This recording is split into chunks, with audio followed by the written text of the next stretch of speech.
जी से अनुरोध करते हैं कि प्रवचन प्रारंभ करें। आदरणीय पंडित जी।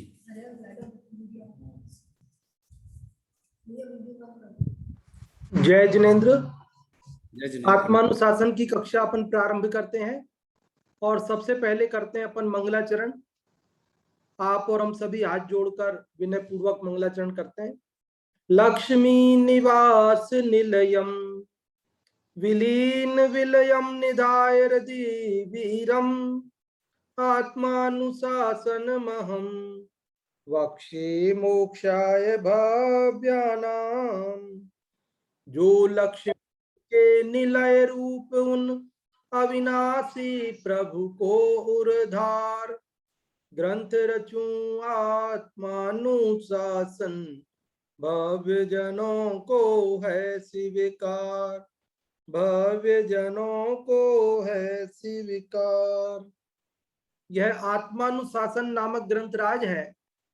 आज से लगभग 1300 वर्ष पूर्व आचार्य गुणभद्र देव द्वारा संस्कृत भाषा में इस ग्रंथराज की रचना हुई।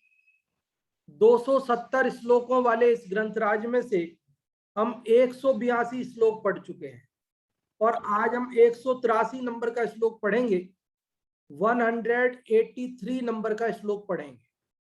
और इस 183वें श्लोक को प्रारंभ करने से पूर्व कल जो हमने 182वां श्लोक पढ़ा था, यदि आप लोगों में से कोई बताना चाहते हो कि कल हमने क्या बात पढ़ी थी संक्षेप में, तो हम आपको रेज हैंड करने के लिए आमंत्रित करते हैं और फिर बढ़ेंगे आगे।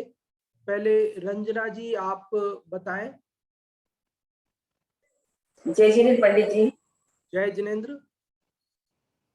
पंडित जी, इस श्लोक में आचार्य गुणभद्र देव ने ये बताया है कि जैसे बीज मूल और अंकुर के होने का कारण है, उसी प्रकार मोह भी राग द्वेष होने का कारण है।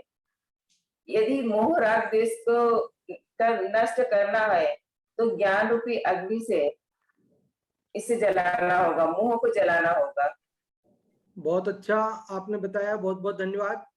देखिए, इसके अंदर हमने कल पढ़ा कि मोह और राग और द्वेष को यदि हम जलाना चाहते हैं तो हमें उसका जो बीज है, उसका कारण है मोह, उसको जलाना चाहिए।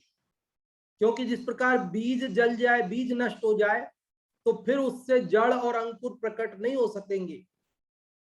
तो ये मोह रूपी बीज जल जाएगा तो राग द्वेष प्रकट नहीं होंगे। बहुत अच्छा रंजना जी आपने बताया, बहुत बहुत धन्यवाद आपके लिए। और अब अपन चलते हैं 183वें श्लोक की ओर, जो आज क्रम प्राप्त है। देखिए अब इस श्लोक में क्या बात बताते हैं। पहले श्लोक पढ़ते हैं। छोटा सा श्लोक है, अनुष्टुप छंद है और सबसे छोटा ये छंद होता है। अपन कई बार इसे पढ़ चुके हैं, कल भी पढ़ा था यही। अभी अपन इसको पढ़ते हैं। इसका पढ़ने का तरीका आप सबको आता ही है।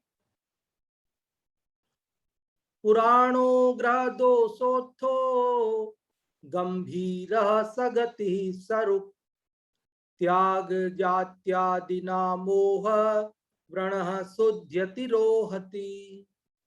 ग्रह दोषों से हुआ पुरातन गहरा अरुगति पीड़ायु त्याग ग्रहण से मोह घाव यह नष्ट तथा होता है मुक्त।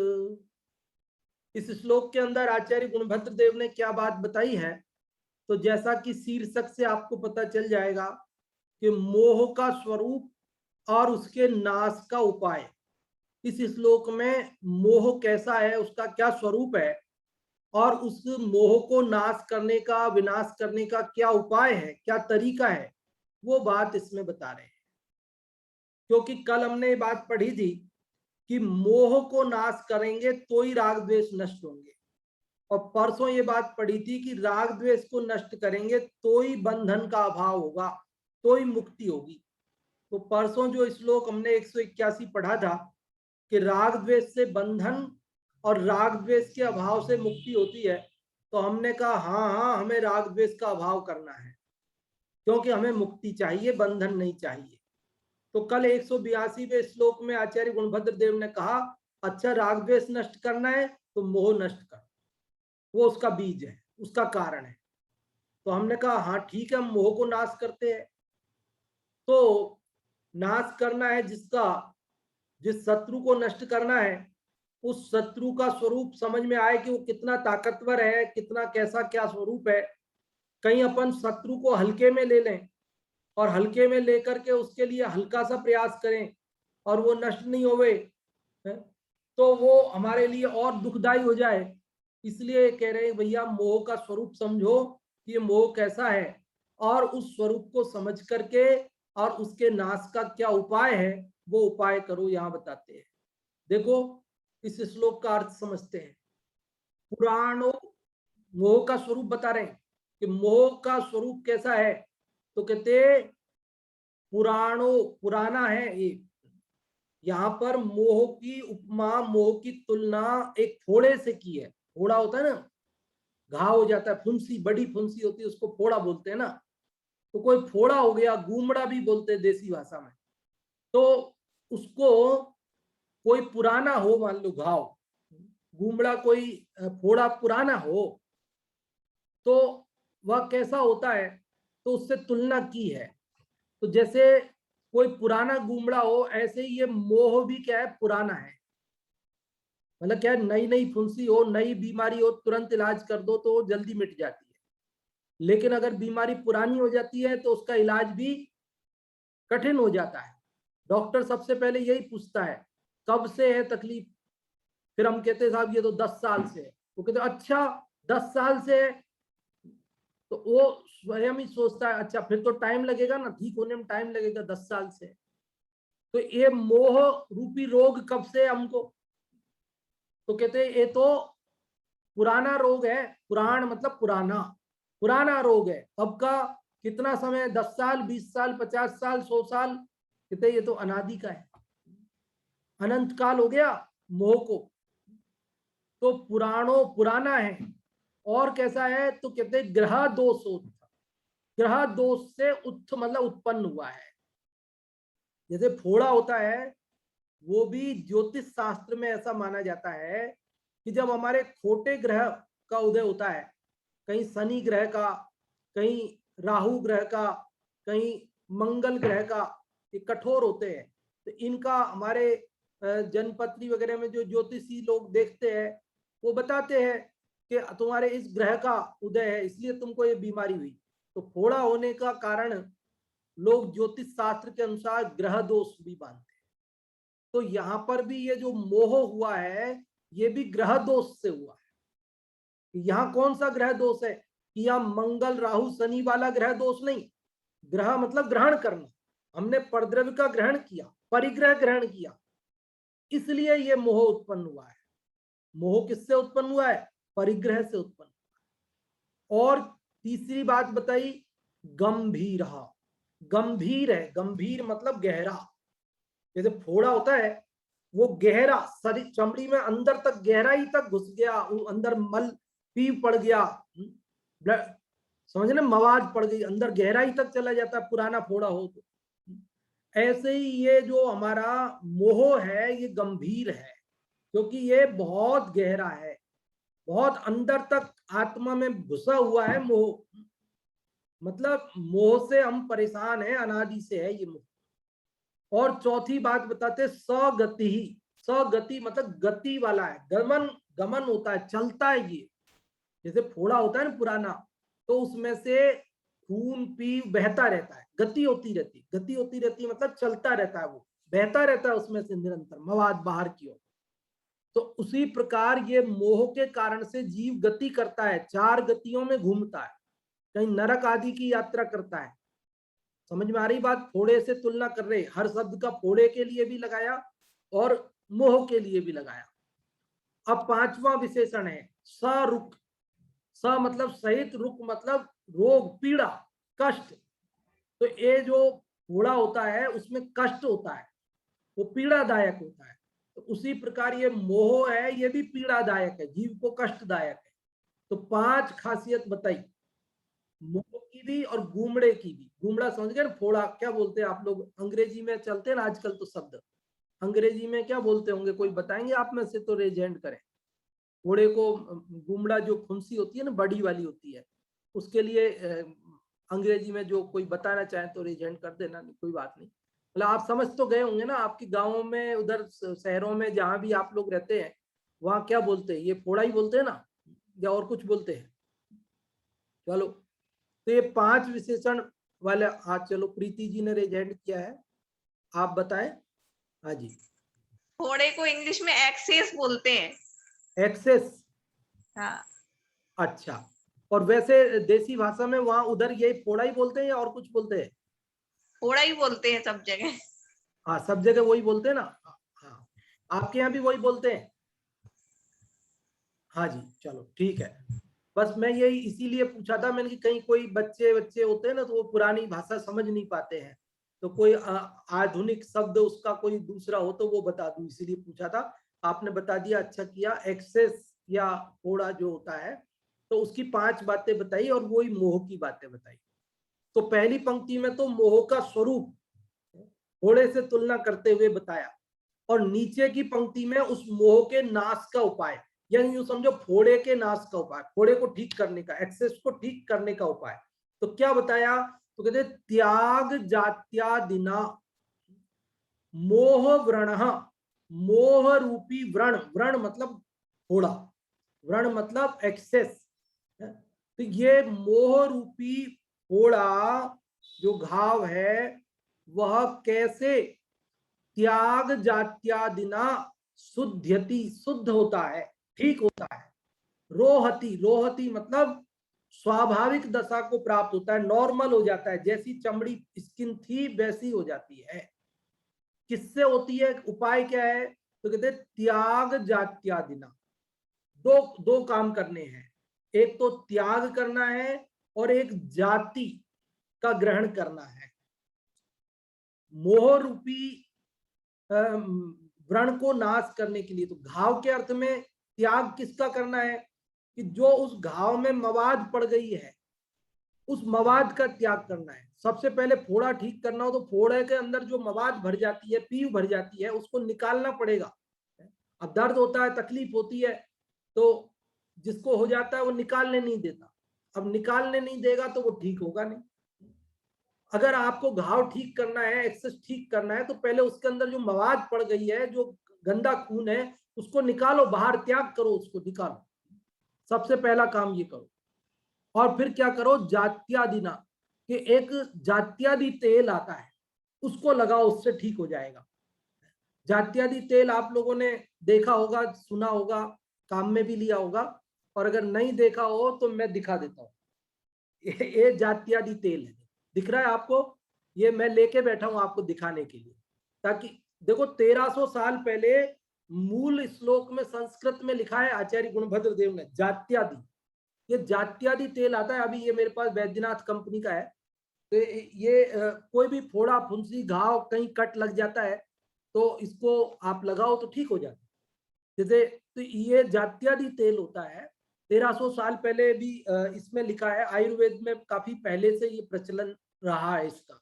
अब आजकल तो आधुनिक चिकित्सा पद्धति में अन्य अन्य दुनिया भर की दूसरी ट्यूब वगैरह अपन जाते हैं तो मल्लम वगैरह दूसरी चीजें मिलती है, लेकिन आयुर्वेद में ये जात्यादि तेल बहुत उपयोगी है, और इसका उपयोग करते रहे बहुत लंबे समय से लोग।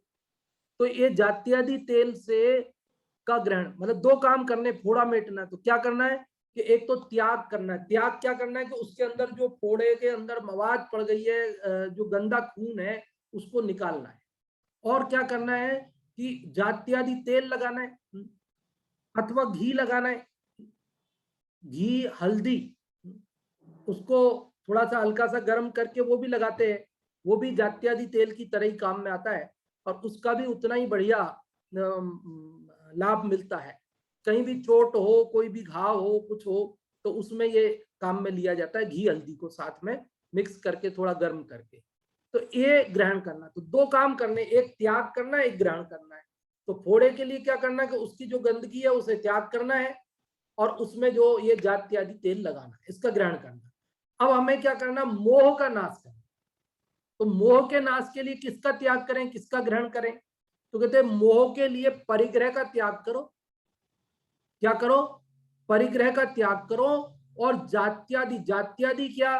कि जो अपनी जाति है ना, अपना स्वभाव, अपनी जाति का ग्रहण करो, अपने स्वभाव का ग्रहण करो कि मैं ज्ञायक हूं, मैं ज्ञान दर्शन स्वभावी हूं, मैं राग द्वेष करने वाला मेरा स्वभाव नहीं है, ऐसा ग्रहण करो। क्या ग्रहण करो?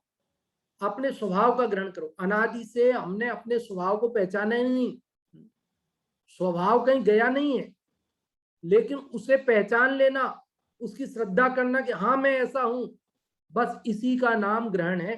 तो हम अपने स्वभाव का ग्रहण करें। जात्यादि मतलब अपनी जाति, अपना स्वभाव, जो अपने आत्मा का, जीव की जो जाति है ना, जीव का जो स्वभाव है, उसको पहचानना है, उसको ग्रहण करना। हाँ मैं यही हूं। ये मोह के नाश, इससे मोह शुद्ध होता है अर्थात नष्ट होता है, और रोहती अर्थात स्वाभाविक दशा की प्राप्ति होती है। जो पहले मिथ्यात्व रूप दशा थी मोह के कारण, वो नष्ट होकर स्वभाव के ग्रहण से सम्यक रूप दशा हो जाती है, जो कि जीव का स्वभाव है। तो देखो, दो छोटी सी पंक्तियों में आचार्य गुणभद्र देव ने जो मोह कैसा है, महामोहातंक प्रसमन पराकास्मिन विसर्ग, कि जिस मोह ने तीन जगत को नचा रखा है, जिस मोह के कारण अनादि से हम आज तक संसार में घूम रहे हैं। मोह महाबली है, मोह महाबलवान है। इसलिए टोडरमल जी को मोह की महिमा ऐसा शीर्षक से एक लिखना पड़ा मोक्ष मार्ग प्रकाशक में। ऐसे महामोह के खात्मे का इतना आसान उपाय आचार्य गुणभद्र जैसे ही बता सकते हैं। देखो, तो आपको इसका अर्थ समझ में आया? एक बार फिर से मैं अर्थ, सामान्य अर्थ बताता हूं। इस बार थोड़ा विस्तार ज्यादा कर दिया मैंने, जो मैं बाद में बताया करता हूं वो बीच में ही बता दिया काफी कुछ, इसलिए मैं थोड़ा सा इसका संक्षेप में बोलता हूं वापस, फिर आप लोगों को पूछता हूं कि जैसे व्रण, व्रण मतलब घाव, फोड़ा, पुराण अर्थात पुराना, ग्रह दोषोत्थ मतलब ग्रह के दोष से उत्पन्न हुआ, कहीं शनि ग्रह आदि के कारण उत्पन्न हुआ, कहीं गंभीर गहरा, सगति मतलब बहने वाला, गति करने वाला, और सरुक मतलब पीड़ा वाला होता है। और उसका नाश, उसके जो मवाद आदि के त्याग और जात्यादि तेल के ग्रहण से शुद्ध होता है, वो मोह व्रण नष्ट होता है, और स्वाभाविक स्किन जो चमड़ी है वो प्राप्त होती है। उसी प्रकार मोह पुराना है, अनादि से है, वह परिग्रह के दोष से उत्पन्न हुआ है, वह हमारे चित्त में गहन है, अंदर बैठा हुआ है, उसके कारण जीव चार गतियों में घूमता है और वह पीड़ादायक है। वह परिग्रह के त्याग और अपनी स्वाभाविक जाति, अपना आत्मा का स्वरूप, उसके ग्रहण से ही नष्ट होता है, शुद्ध होता है, स्वाभाविक दशा की प्राप्ति होती है। आप में से जो भी इसका अर्थ बताना चाहते हैं वे लोग रेज हैंड कर सकते हैं। और आज हमारे प्रसन्न भैया काफी दिन बाद वीडियो के साथ उपलब्ध हैं, और रेज हैंड भी सबसे पहले किया है, तो हम प्रसन्न भैया से ही सुनेंगे। हाँ जी, जय जिनेन्द्र। जय जिनेन्द्र। इस श्लोक में गुणभद्र आचार्य देव कहते हैं कि यह जो मोह का स्वरूप बताते हुए थोड़े से तुलना करते हैं और कहते हैं कि पुराणों अर्थात कि यह मोह रूपी जो फोड़ा है, यह पुराणों अर्थात कि पुराना है। और यह कैसे उत्पन्न हुआ है, तो कहते हैं ग्रह दोषोत्थो अर्थात कि ग्रह दोष अर्थात कि जैसे जो फोड़ा हो जाता है, तो ज्योतिष विद्या आदि में कहते हैं कि मंगल शनि ग्रह के दोष से यह बीमारी हुई है। तो इधर यह ग्रह का मतलब ग्रहण है, अर्थात कि हमने अन्य परिग्रहों को ग्रहण किया है, विषय वस्तुओं को, इसलिए यह मोह अर्थात उत्पन्न हुआ। और कैसा है कि गंभीर अर्थात कि गंभीर है, बहुत गहरा है।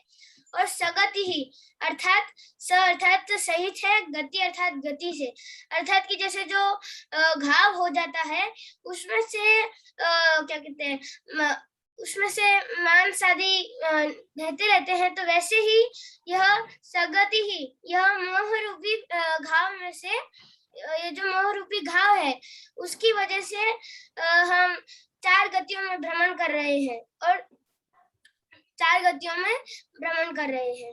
और फिर इसमें बताते हैं कि इसको कैसे त्याग करना है, इसका उपाय क्या है। तो कहते हैं कि त्याग जात्यादिना मोह व्रणः शुद्ध्यति रोहति, अर्थात कि मोह व्रणः अर्थात कि मोह, अर्थात कि ये जो मोह है, व्रणः अर्थात घाव, ये जो मोह रूपी घाव है वह कैसे शुद्ध्यति अर्थात शुद्ध होगा, शुद्ध्यति रोहति कैसे शुद्ध होगा, कैसे नॉर्मल होगा मतलब। तो कहते हैं कि त्याग जात्यादिना अर्थात कि जो घाव हो जाता है उस पे हमको उसका गंदे खून का त्याग करना होता है, उसको निकालना होता है, त्याग करना होता है। और जात्यादिना और ग्रहण करना होता है, और मतलब जात्यादिना अर्थात कि जात्यादि तेल उसको वो घाव पर लगाना होता है। तो वैसे ही इधर हमको परिग्रह का त्याग करना है और अपनी खुद की जो निज जाति है, अपने आत्म स्वभाव को ग्रहण करना है। बहुत अच्छा प्रसन्न भैया, आपने हर बार की तरह बढ़िया बताया। और अभी हम हिंदी से बताने के लिए आमंत्रित करते हैं जो भी आप में से हिंदी से बताना चाहते हैं। और हिंदी से बताने के लिए इंदिरा जी आपको अनम्यूट किया है, आप बताएं। पुराणो ग्रह दोषस्थो गंभीरः सगति स्वरूप त्याग जात्यादिना मोह व्रणः शुद्धयति रोहति।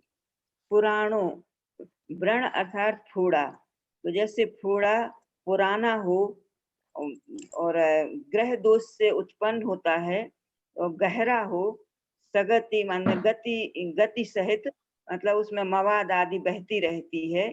स्वरूप मतलब कष्टदायक पीड़ादायक होता है।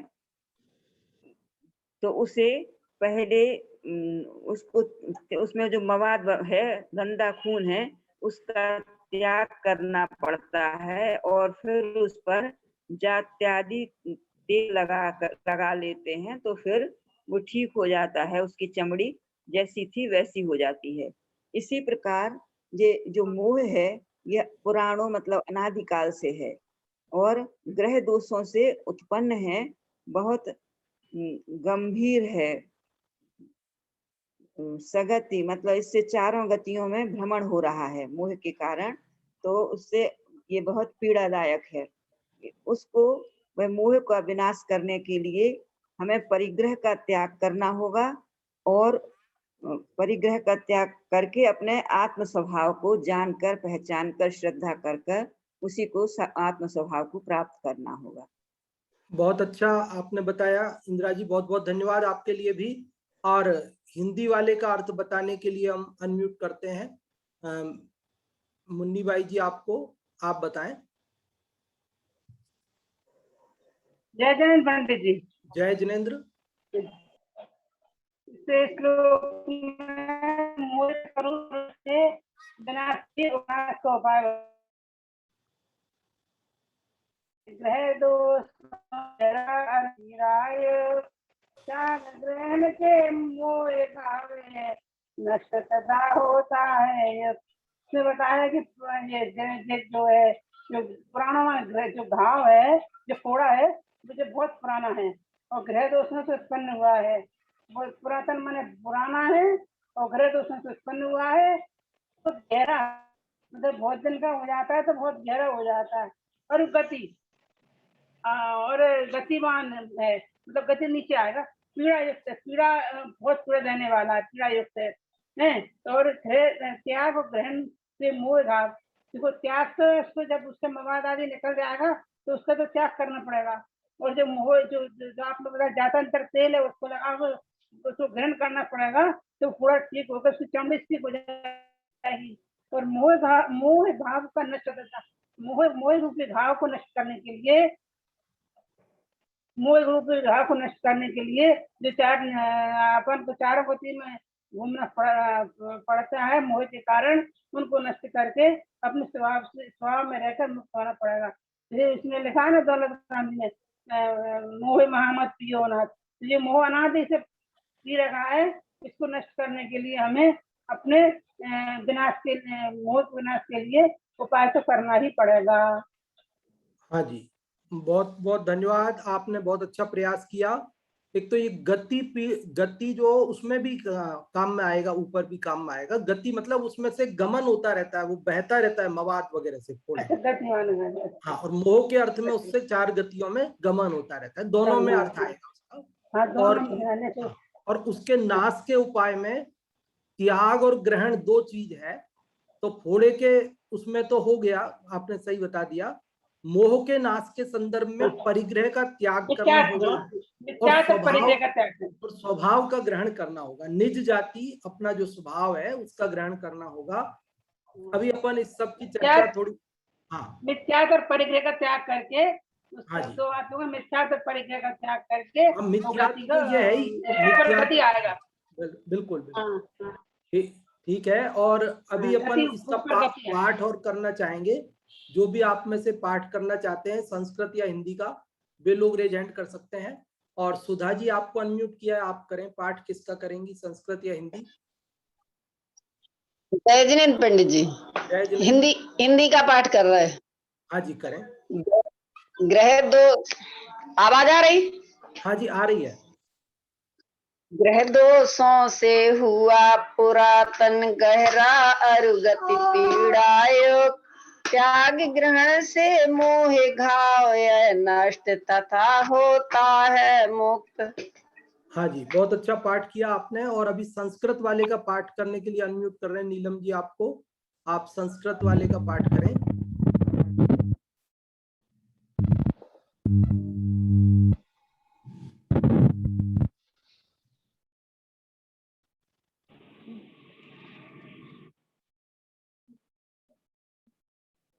पुराणो ग्रह दोषोत्थो गंभीर सगति स्वरूप, त्याग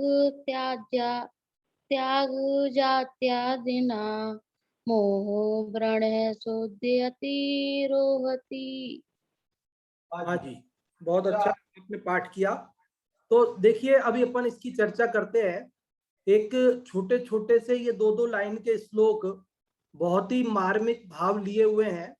मैं तो जब रोज एक एक उसका अपने यहाँ करना है, उससे पहले जब पढ़ता हूँ तो मेरा मन एकदम ऐसा प्रसन्न हो जाता है और ऐसा लगता है कि अरे यही तो हम चाहते हैं कि मोह के नाश का उपाय मिल जाए हमको, और यही तो उपाय बता दिया यहाँ पर।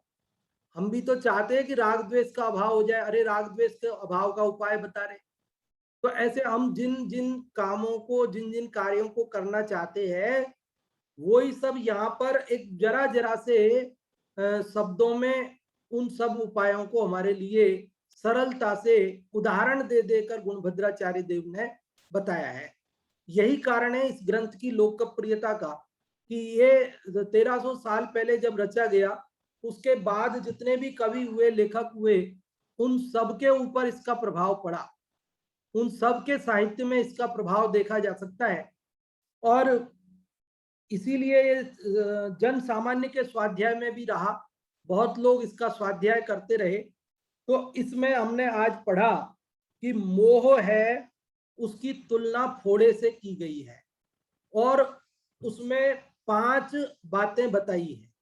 5 बातें बताई है कि फोड़ा, 5 बातें उसकी बताई है। 5 बातें मोह के लिए भी वही बातें बताई है कि एक तो पुराना, दूसरा ग्रह दोष से उत्पन्न, तीसरा गति सहित गहरा, और चौथा गति सहित, और 5वां कष्ट वाला। ये तो जैसे फोड़ा होता है, मान लो पुराना हो गया, ग्रह दोष से उत्पन्न हुआ है और गहरा है, उसमें से खून आदि बहता रहता है, मवाद वगैरह, और कष्ट देता है, तो उसको मेटने का उपाय क्या है? तो उपाय में 2 बातें, 2 शब्द कहे उन्होंने कि एक तो मवाद का त्याग और एक उसमें जात्यादि तेल का ग्रहण। टोटल 7 बातें, 5 तो उसके खासियत विशेष स्वरूप बताने के लिए और 2 उसका उपाय बताने के लिए। उसी प्रकार मोह के लिए भी 5 बात बताई कि मोह कैसा है, और फिर वही 2 बात उसका नाश करने के उपाय में बताई। तो मोह कैसा है? तो उन्होंने कहा कि मोह पहला तो पुराना अर्थात अनादि से है, दूसरा कि वह ग्रह दोष से अर्थात परिग्रह के दोष से उत्पन्न हुआ है। तीसरा कि वह गहरा है, अत्यंत गहन है, हम उसको नष्ट करना चाहते हैं, हो नहीं पाता है, अंदर हमारे अंतर मन में मोह छुपा बैठा रहता है। और चौथी बात, वह गति सहित अर्थात उसके कारण नरकादि गतियों में, 4 गतियों में हम घूम रहे हैं। और पांचवी बात कि वह कष्ट, तो यहाँ भी मोह के कारण संसार के 4 जन्म मरण के कष्ट हम उठा ही रहे हैं। और 2 बिंदु उसके उपाय के संबंध में, नाश के संबंध में, तो एक तो त्याग और एक ग्रहण, तो परिग्रह का त्याग और स्वभाव का ग्रहण। अब यहाँ एक महत्वपूर्ण बात अपने को समझने की है कि 2 नहीं है उपाय, ये तो समझाने के लिए 2 का है तो एक ही। आपने परिग्रह का त्याग किया या स्वभाव का ग्रहण किया, एक ही बात है, क्योंकि स्वभाव के ग्रहण बिना परिग्रह का त्याग संभव नहीं।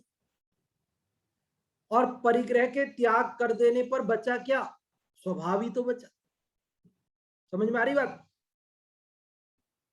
निज शुद्धात्म परिग्रहम कृत्वा, अपने शुद्धात्मा को ग्रहण करके ही, देखो त्याग ग्रहण पूर्वक होता है, बिना ग्रहण के कभी भी त्याग नहीं होता है। मतलब हम कुछ ना कुछ ग्रहण करेंगे तब किसी चीज को त्याग करेंगे। जैसे दुकानदार है, वो पैसे का ग्रहण करता है और माल का त्याग करता है। हमको पैसे दे देता है, पैसे ले लेता है हमसे और हमको सामान दे देता है। और हम लोग ग्राहक लोग क्या करते हैं कि वो भी त्याग पूर्वक ग्रहण करते हैं, कि वो पैसे का त्याग करते हैं और माल का ग्रहण कर लेते हैं। समझ गए आप? पकड़ में आ रही बात? त्याग ग्रहण पूर्वक होता है, बिना ग्रहण किए कोई भी त्याग नहीं करता। बच्चा हो तो उसको अगर कोई चीज मान लो उसके हाथ में है और वो अपने को छुड़ानी है, तो उसको दूसरी चीज देनी पड़ती है। उसको दूसरी चीज देते तब वो पहली चीज छोड़ता है। बंदर होता है ना, वो अपनी कोई चीज ले गया, कपड़ा ले गया, चप्पल ले गया, जूता ले गया, उठा के ले जाते हैं ना, बर्तन ले गया, तो उसे हम रोटी देते हैं, तो वो रोटी का ग्रहण कर लेता है और वो हमारा कपड़ा छोड़ देता है। समझ रहे ना? ग्रहण पूर्वक त्याग होता है।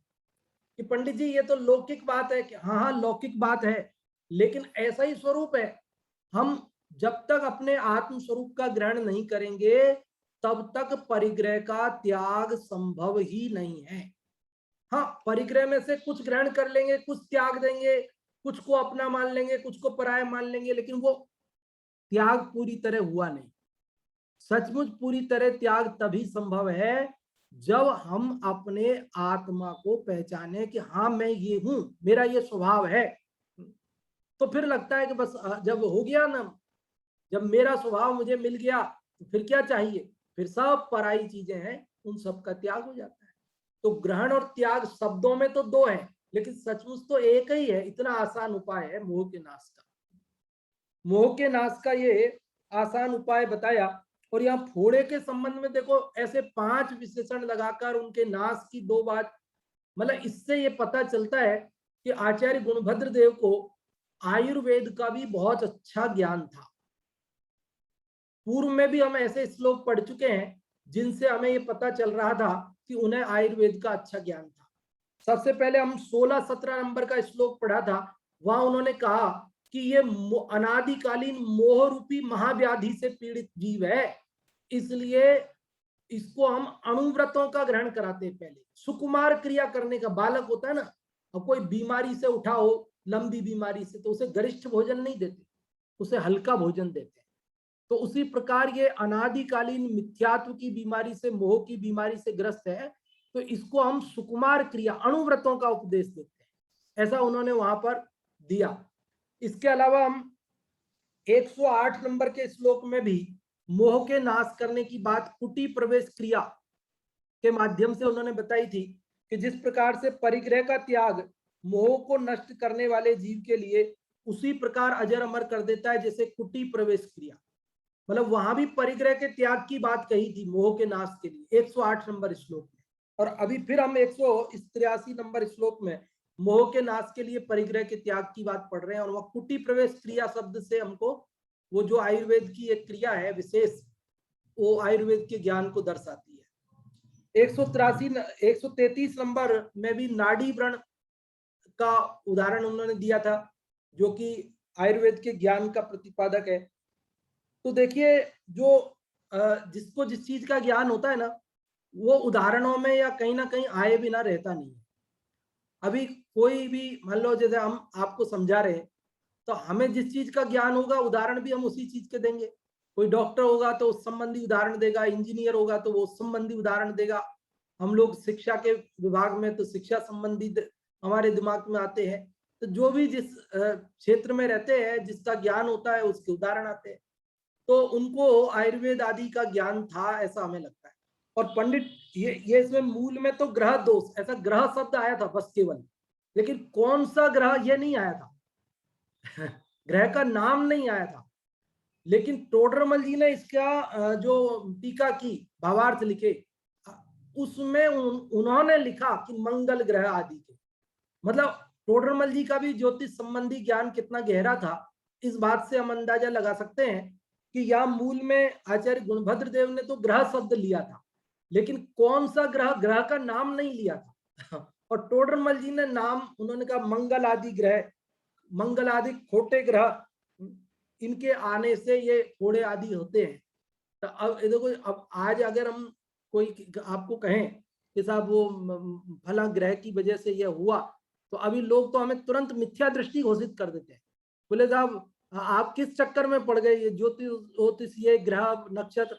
अरे यहाँ ग्रह 1300 साल पहले आचार्य गुणभद्र देव लिख रहे, ग्रह दोष से आपको फोड़ा होता है। तो ये कोई ज्योतिष शास्त्र नाम की चीज है ना, अनुमान ज्ञान है, उसमें क्या दिक्कत है भाई? उसको हम आपको ज्ञापक कारण में तो मान सकते हैं ना, कारक कारण में नहीं मानेंगे। जो उसका जैसा स्वरूप है उसे वैसा मानना चाहिए, उसको सर्वथा निषेध भी नहीं करना चाहिए और उसको बढ़ा चढ़ाकर भी नहीं मानना चाहिए। देखो, एक बार हमसे ऐसा पूछा एक जने ने कि पंडित जी आप भूत प्रेतों को मानते हो, भूत व्यंतर वगैरह को मानते हो कि नहीं मानते हो, देवों को मानते हो कि नहीं मानते हो आप? तो मैंने कहा मानते हैं जी। तो उनका अच्छा, आप पंडित जी होके मानते हो भूत प्रेतों को, आप देवों को मानते हो आप? मैंने कहा हाँ जी मानते हैं, उसमें क्या दिक्कत है आपको? कि बोले पंडित जी होके आप मानते हो? कि हाँ हाँ हम मानते हैं, भूत प्रेतों को, देवों को, स्वर्ग के देवों को हम देव मानते हैं, स्वर्ग के देव मानते हैं, सच्चा देव नहीं मानते हैं, वीतराग देव नहीं मानते हैं, उनको अष्टद्रव्य से पूजने लायक नहीं मानते हैं। अरे जो जैसे हैं उन्हें वैसा मानो ना, क्या दिक्कत है? स्वर्ग के देव हैं, भूत प्रेत व्यंतर, जो उनके जो भी भेद हैं वो है, उसमें वो तत्वार सूत्र में आचार्य उमा स्वामी ने लिखे हैं, उन्हें वैसा मानने में कहाँ आपत्ति आ रही है हमको? अगर हम उन्हें सच्चा देव मानकर पूजेंगे, उन्हें वीतराग देव मानकर पूजेंगे, तब तो गलत होगा। वैसा हम नहीं मानते भैया, और वे देव ही नहीं है, वो तो कुछ होते ही नहीं है, ये तो सब कपोल कल्पित बात है जी, ऐसा तो कुछ होता ही नहीं है। हम ऐसा नहीं कह सकते क्योंकि वो शास्त्र विरुद्ध है। आपको मालूम, दर्शन मोह के आश्रव के कारण में तत्वार सूत्र में क्या सूत्र लिखा है? केवली श्रुत संघ धर्म देवा वर्णवादो दर्शन मोहस्य। आपको मालूम इस सूत्र का अर्थ? कि केवली, श्रुत मतलब शास्त्र, संघ मतलब मुनिराज चतुर्विद संघ, और केवली श्रुत संघ मतलब देव शास्त्र गुरु हो गए। केवली श्रुत संघ धर्म और देव, इन 5 चीजों का अवर्णवाद करना, ये दर्शन मोह के आश्रव का कारण है। ये देव कौन सा 5वें नंबर पे? स्वर्ग के देव। स्वर्ग के देव जैसे हैं वैसा नहीं कहकर उनके बारे में अन्यथा कहना, या तो उनका सर्वथा निषेध कर देना, या तो उनके बारे में अनर्गल बातें करना कि वो तो शराब पीते हैं, कि वो तो उनके लिए बलि चाहिए, ये सब अवर्णवाद है। अरे उनके गले में से अमृत झरता है, वो बाहर का कुछ खाते ही नहीं है, वो ऐसे तो कुछ खाते ही नहीं मुंह से। तो उनको जब भूख लगती भी है, कभी खाने का विकल्प आता है हजारों वर्षों में, जिनकी जितने सागर की आयु है ना, उनको उतने 1000 वर्षों में ऐसे उनको खाने का विकल्प आता है। तो जब विकल्प आता है तो उनके गले से अमृत झड़ जाता है। वो कुछ ना तो बाहर का पानी पीते हैं, ना तो आपकी शराब पीते हैं, ना तो बलि लेते हैं, ना तो आपका भोग लेते हैं, ना प्रसाद लेते हैं, कुछ नहीं लेते उनका। तो कोई तो उनके बारे में ऐसा कहते हैं कि वो ऐसा करते वैसा करते, दूसरे के शरीर में आ जाते, उनको परहेज करते ना। देखो, देव कभी भी दूसरे के शरीर में नहीं घुसते, ये बात समझ लेना। हाँ, वे प्रभावित कर सकते हैं, उन्हें घुसने की जरूरत नहीं, वो बाहर से ही कर देंगे जो करना उनको, वो उनके शरीर में घुसते नहीं है। कई लोग समझते हैं कि उसके शरीर में घुस गया, उनके अंदर आ गया, उनके डील में आ गया, डील वील में नहीं आता है। और कई लोग इसलिए उस व्यक्ति को मारने पीटने लगते हैं, अरे इसको मारो ताकि वो, अरे आप मारोगे, वो तो वैक्रियक शरीर है, उसके थोड़ी लगती है। आप उसको मारोगे, जिस आप मान रहे हो इस व्यक्ति के शरीर में आ गया, और ये मान के आप उसे मार रहे हो, तो वो तो चोट उसी को लग रही है, आपके घर के सदस्य को ही, वो देव को थोड़ी चोट लगती है। तो पहली बात तो घुसता ही नहीं है, देखो। और दूसरी बात, आप मानते हो घुस गया, मान लो, तो घुस भी गया मान लो, तो उसके तो वैक्रियक शरीर है, वैक्रियक शरीर तो अप्रतिघाती है, उसको ऐसा आपके चोट थोड़ी लगती है कि कुछ मारने पीटने से चोट थोड़ी लगती है। क्या चोट तो इस औदारिक शरीर वाले को ही लगती है, इसी को ही औदारिक शरीर को लगती है, इसलिए तकलीफ पीड़ा सब उसी को होती है। तो ये सब देवों के संबंध में मिथ्या बात नहीं करना, नहीं तो दर्शन मोहनी कर्म का आश्रय होता है। हमने सोचा भी नहीं होगा, 70 कोड़ा कोड़ी सागर तक संसार में भटकने की गारंटी है। किसको कहते हैं 70 कोड़ा कोड़ी सागर? केवल साधिक 2000 सागर के लिए जीव निगोद से निकलता है, और उसमें अगर मुक्ति नहीं गया तो नियम से निगोद में जाता है। तो यदि हम देवों के संबंध में इस प्रकार की मिथ्या बात करेंगे तो वो भी हमारे लिए, तो ऐसे ही अभी यहाँ पर जो ग्रह आदि का है, तो वो जितना जैसा उसका स्वरूप है उतना वैसा समझना, उसका अतिरेक अच्छी बात नहीं है। ना तो उसे बहुत ज्यादा बढ़ा देना और उसको वैसा करना, वो भी गलत है, और उसका सर्वथा निषेध कर देना, वो भी गलत है। उसे कपोल कल्पित कह देना, झूठा कह देना, ये सब भी गलत है। जैसा उसका स्वरूप है वैसा हमें समझना चाहिए। देखो, इसके अंदर और भी बातें बताई जा सकती हैं, लेकिन समय अभी केवल 4 मिनट बची है, तो हम आप लोगों को बताने के लिए कहेंगे। लेकिन अभी यहाँ एक सरुक आया ना, तो इससे एक छोटा सा दृष्टांत याद आ गया, 2 मिनट में वो सुना देता हूँ, फिर आप लोगों को पूछता हूँ, है ना। रुक मतलब होता है रोगी, पीड़ा, तो सरुक मतलब पीड़ा वाला, रोगी, रोग वाला। तो एक वैद्य जी थे, वैद्य जी आयुर्वेद के ज्ञाता, वो जा रहे थे और एक पेड़ के नीचे विश्राम करने के लिए रुके। तो वहां पेड़ के ऊपर एक पक्षी बैठा हुआ था। अब वो पक्षी ने पूछा को रुक। अब पहले तो संस्कृत ही बोलते थे सब, तो पक्षी ने क्या बोला, को रुक। को रुक मतलब उसने पूछा कौन रुका है नीचे, नीचे कौन आया भाई पेड़ के नीचे। लेकिन वो तो वैद्य जी थे ना, तो वैद्य जी ने को रुक का अर्थ क्या समझा, कौन अरुक। अरुक मतलब अरोगी है, रुक मतलब रोगी, और अरुक मतलब निरोगी, कि निरोगी कौन है। अब जो मैंने कहा ना, जो जिसको ज्ञान होता है वो वही उसके दिमाग में घूमता है। तो पक्षी ने तो पूछा था को रुक मतलब कौन रुका है, और उसका दूसरा अर्थ वो क्या समझे कि कौन अरोगी है, निरोगी है।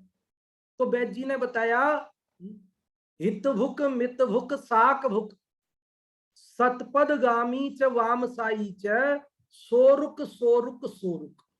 कि पंडित जी समझ में नहीं आया। इसमें निरोगी रहने का तरीका बताया, निरोगी रहने का पांच बिंदु बताए उन्होंने। कहा हित भुक, जो हितकारी भोजन करता है, जो अपने को सूट करे वो भोजन करता है। जैसे किसी को मीठा सूट करता है, किसी को चरका सूट करता है।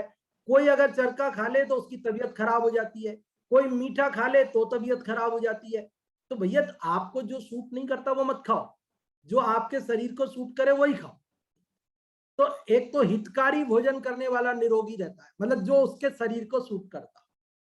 और मित भुक मतलब थोड़ा भोजन, ओवर डाइट, ज्यादा खा लेते तो बीमार पड़ जाते। कम खाने वाला स्वस्थ रहता है, दूसरा बिंदु। और साक भुक मतलब शाकाहारी भोजन करने वाला स्वस्थ रहता है, मांसाहारी भोजन करने वाला बीमार पड़ता है।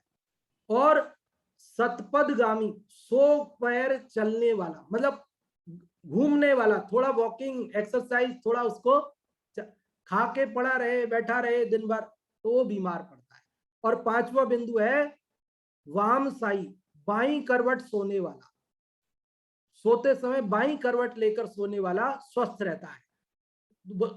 आप कुछ भी उल्टा पुल्टा करेंगे तो बीमार होंगे। तो ऐसे 5 बिंदु बताए थे उन्होंने। तो एक ख्याल में आ गया दृष्टांत तो आपको बताया। अभी आप लोगों को आमंत्रित करते हैं, जो भी आज जो ये 183वां श्लोक पढ़ा, इसमें जो महत्वपूर्ण बात आई है सबसे ज्यादा कि मोह के नाश का उपाय क्या है, ये बता दीजिए सबसे पहले।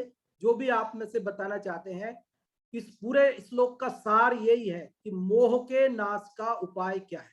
तो जो भी आप में से बताना चाहते हैं मोह के नाश का उपाय, वे लोग रेज हैंड कर सकते हैं। प्रियंका जी आप बताएं, मोह के नाश का उपाय क्या बताया है?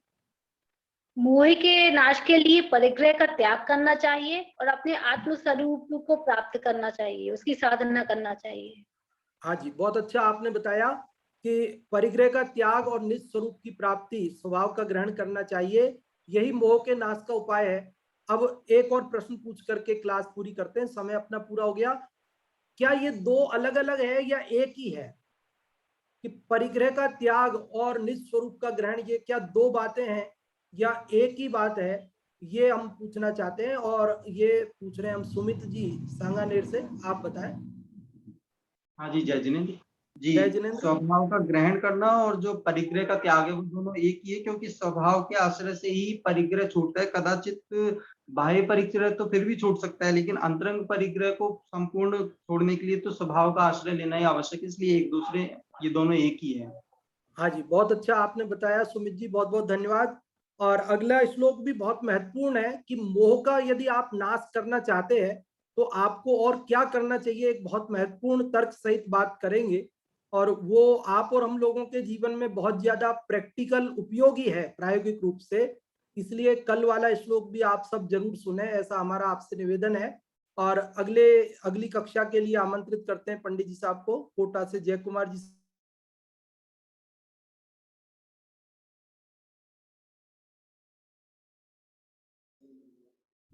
जी बहुत बहुत धन्यवाद पंडित खेमचंद जी साहब। बहुत ही सुंदर देव के संबंध में आपने स्वरूप बताया। स्वर्ग के देव होते हैं, लेकिन जैसा हम मानते हैं वैसा नहीं होते हैं। वो मांस मदिरा का पान नहीं करते हैं, उनके कंठ से तो अमृत झरता है, उसी से वे संतुष्ट हो जाते हैं। इसलिए मिथ्या कल्पनाओं को और मिथ्या मान्यताओं को हमें छोड़ना चाहिए। ऐसी बहुत ही सुंदर चर्चा आपके द्वारा अभी हमने सुनी और अब यहाँ पर